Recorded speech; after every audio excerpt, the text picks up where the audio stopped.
I'm Kelly from Just a Taste, and I love a good food on a stick, which is why I'm taking one of my summer fare favorites and turning it into a homemade treat with this recipe for easy homemade mini corn dogs.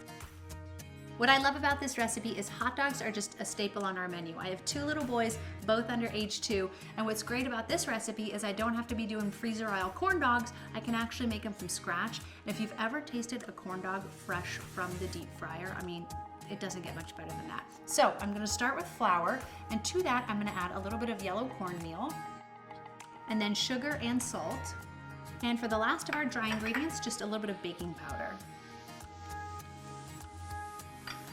Give this a quick stir. Now we just need to add the wet. So to my whole milk, I'm gonna add 1 egg.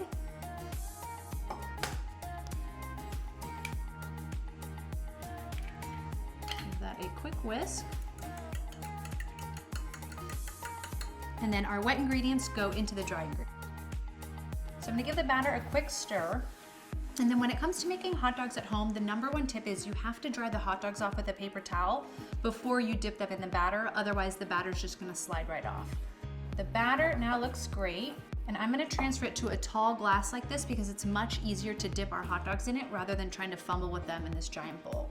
All right, now for our hot dogs. Of course, you cannot have a corn dog without these nice lollipop sticks. You can get these at most grocery stores or you can just buy them online. And then these can go into the deep fryer themselves. So I've just cut each hot dog in half and then dried it with a paper towel. This goes right into the back like this. And then I'm gonna dip it into my batter.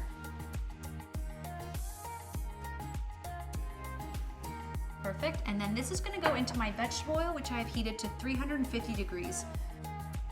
And you're gonna let the corn dogs cook just until that batter on the outside is nice and golden brown. You can kind of move them around a little bit, but it's really important to not overcrowd the pan.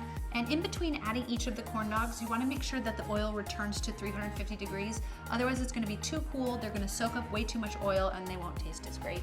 They're hot, they're crispy, they're homemade, and they only took minutes to make. For the full recipe, check out justataste.com.